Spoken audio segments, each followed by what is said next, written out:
सुहानी की शादी को सिर्फ 7-8 महीने ही हुए हैं। वह सुबह सुबह आईने में खुद को निहार रही थी और उसका रूप कितना बदल गया है। तभी उसके कानों में सास की आवाज़ पड़ती, बहू बहू सुन, 2 दिन बाद बेटी दामाद और बच्चे आ रहे हैं।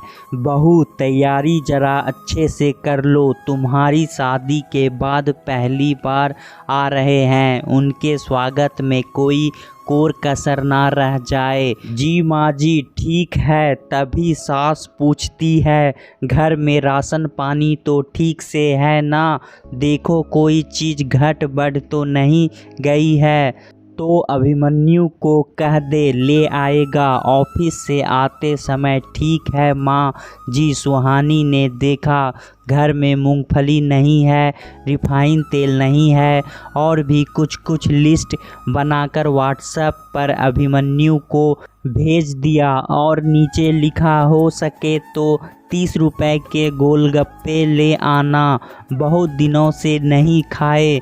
दोपहर का खाना बनाने के लिए सुहानी किचन में गई, चावल चढ़ाया, दाल चढ़ाई और सब्जियां काटने लगी। तभी सास किचन में आ गई। सब्जी क्या बना रही हो बहू? पालक साग माँ जी और आलू का चोखा। ठीक है, लेकिन साग पहले उबाल लेना और थोड़ा तेल में ही फ्राई करना और आलू का कच्चा चोखा बनाना, भूनना नहीं, उसमें बहुत तेल खर्च हो जाता है। जी माँ जी। थोड़ी उदास होकर सुहानी ने कहा। इन 7-8 महीनों में सुहानी ने सास को बहुत अच्छी तरह से पहचान लिया है। जो दिखावे में तो पूरा जीती है पर खाने पीने में एकदम कैया थी। बस चले तो बिना तेल के भी सब्जी बनवा ले। जब नया नया उसने किचन संभाला तो उसने आलू गोभी की सब्जी बनाई थी और खीर बनाई और सास से कहा कि माँ जी पूड़ियाँ तल दूँ, तो सास झट से कहती है, देखूं तो क्या सब्जी बनाया है तुमने? और जैसे ही कढ़ाई में ढक्कन उठाकर सब्जी देखा तो चीखते हुए बोली, सब्जी में इतना तेल, तुम्हारा दिमाग तो ठीक है ना? डब्बे का पूरा तेल आज की सब्जी में ही उड़ेल दिया है। क्या देखूं तो तेल का डिब्बा नहीं, मैं समझ गई, तुम तो भट्टा बैठा दोगी बहू हमारा और कह रही हो कि पूड़ियाँ भी तलोगी। नहीं, पूड़ी का तेल तो सब्जी में उड़ेल दिया है तुमने। और उस दिन से आज तक उसकी सास किचन में तेल मसाले और लगभग हर सामान एकदम नपा तुला ही रखती है, लेकिन तेल पर तो उनकी कड़ी नज़र रहती। उसने कई बार पति से इसकी शिकायत की है। माँ जी बहुत कंजूसी से खाना बनाती है, पर उसके पति को इस बात से बहुत ज़्यादा फर्क नहीं पड़ता था, क्योंकि वो इसी माहौल में बड़ा हुआ था और अब नौकरी कर रहा था तो बाहर से ही अपनी पसंद की चीज़ें खाकर आता था। उसने कितना भी कहा पर उसने एक बार भी माँ से कुछ ना कहा और कहा, अच्छा मैं कभी कभी बाहर से कुछ ला दिया करूँगा। 1-2 महीने तो उसने किसी तरह काम चलाया, पर कभी तो किसी सब्जी में थोड़ा अधिक तेल डालकर बनाने का मन करता है ना, बस सास शुरू हो जाती, तेल क्या तुम्हारे मायके वाले ला कर देते हैं जो इतना तेल सब्जी में डाल देती हो? पूड़ियाँ तो बनाने के नाम से ही बवाल मचा देती। घर में ससुर जी के जन्मदिन पर ही घर में आखिरी बार पूड़ी बनी थी। बहुत होता तो कहती पराठे बना लो। सास के इस कंजूस स्वभाव से सुहानी एकदम परेशान हो गई थी। एकाध बार सास से बहस भी हो गई थी, मगर सास तो सास थी, जरा ना बदली। और इसका कारण भी था ना तो ससुर जी और ना उसका पति कभी विरोध में बोलते, क्योंकि दोनों बाहर से कुछ ना कुछ खा कर आ जाते तो उनकी खाने की इच्छा पूरी हो ही जा रही थी। अब पीसने के लिए घर में सुहानी ही थी और पति तो साथ दे ही नहीं रहा था। 7-8 महीने पहले जब सुहानी शादी कर आई थी तब एकदम गुल फूल और प्यारी सी लगती थी, मगर अब उसका वज़न भी कम हो गया था, स्किन की रौनक भी कम हो गई थी और अब तो कमज़ोरी भी महसूस हो रही थी। उसने सोच लिया था मायके में जाकर कहूँगी, मगर इससे पहले ही ननद नंदोई के आने की खबर आ गई, जिसने किचन और घर पूरी तरह से साफ कर लिया।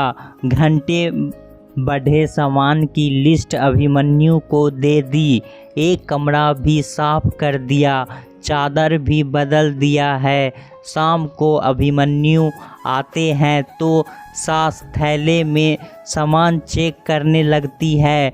अभिमन्यु चुपके से गोलगप्पे उसके हाथ में दे देते हैं और कहते हैं कमरे में जाकर खा लो। पर सुहानी अब सास से छिपा कर नहीं खाना चाहती। क्या उसका इतना भी अख्तियार नहीं इस घर में कि अपनी पसंद से गोलगप्पे खा सके, और जानबूझकर सास के सामने गोलगप्पे की थैली सामान की थैली के पास रख देती है। सास को जैसे ही गोलगप्पे की गंध लगती है बस शुरू हो जाती है, बहुत चटोरी हो तुम, जीभ बहुत पतला है तुम्हारा, अगर ऐसे ही खर्च करती रही तो पैसे कैसे बचेंगे, कभी पैसे नहीं होगा तुम्हारे पास तो। सुहानी कहती है माँ जी, इंसान बिना खाए बचे तब तो पैसे काम आएंगे ना, और उनके सामने ही गोलगप्पे खाने लगती है, छुपाना क्यों है। उसने मन ही मन सोचा अब चीज़ें उसके बर्दाश्त से बाहर है, भला खाने पर इतनी सख्ती रखेगी तो उसका स्वास्थ्य खराब हो जाएगा और कहीं कुछ हो ना जाए। बेटी दामाद आने के एक दिन पहले सास पूरे घर का मुआयना खुद से करती है और रात को बहू से कहती है मैं किचन खुद साफ कर दूंगी, तुम सो जाओ। अगली सुबह जब सुहानी उठती है और किचन में काम करने जाती है तो देखती सब्जी की कटोरी में हरी सब्जी भरी है, किचन में सभी छोटे डब्बे हटे हुए हैं और बड़े बड़े डब्बों में भर भर कर सभी दाल, बेसन, मैदा, सूजी और ज़रूरत के सभी सामान रखा हुआ है, और किचन का तेल का वो छोटा सा डब्बा भी गायब है, और 1 लीटर सरसों तेल और 1 लीटर रिफाइन तेल रखा हुआ है। उसे तो किचन का रूप देखकर विश्वास ही नहीं हो रहा है कि वो वही किचन है जिसमें वो पिछले 7-8 महीने से पका रही है। ओह, तो उस महान सासू माँ का ये महान रूप देखना अभी बाकी ही था। उसे तो पता ही नहीं था कि उसकी सास अंदर से इतना दोहरापन लिए हुए है, मगर सास ससुर कहीं दिखाई नहीं दे रहे हैं। वो चाय चढ़ा देती है, तभी बाहर से ससुर जी की आवाज़ आती है अंदर आने की। सुहानी देखती है सास हाथ में 2 2.5 किलो मछली लेकर आ रही है। मन ही मन उसकी चीख निकल गई। बाप रे, ये कंजूस औरत जो दाल चावल भी नाप कर बनाने कहती है।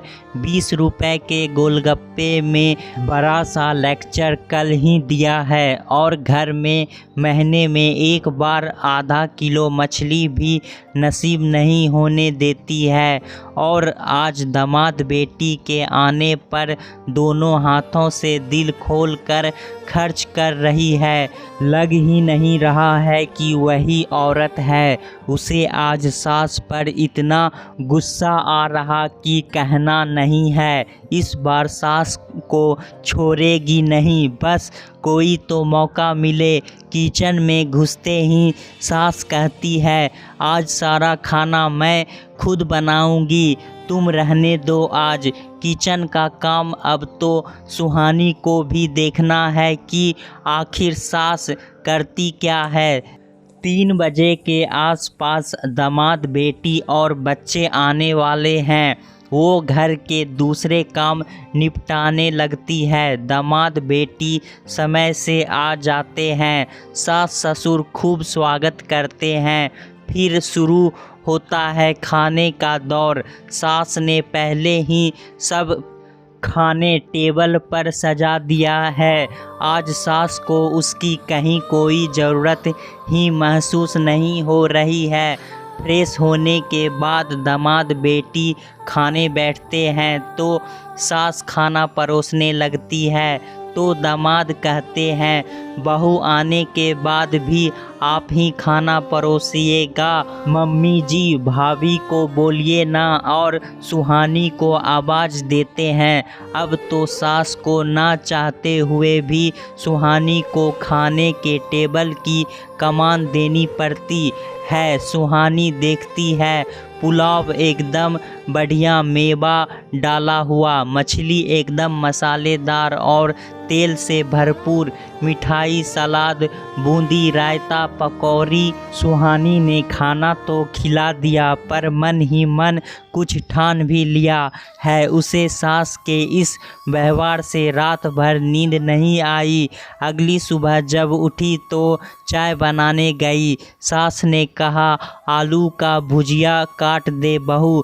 थोड़ी देर बाद नंदोई जी आते हैं। सास और ननद छत पर कुछ काम से गई हुई थी।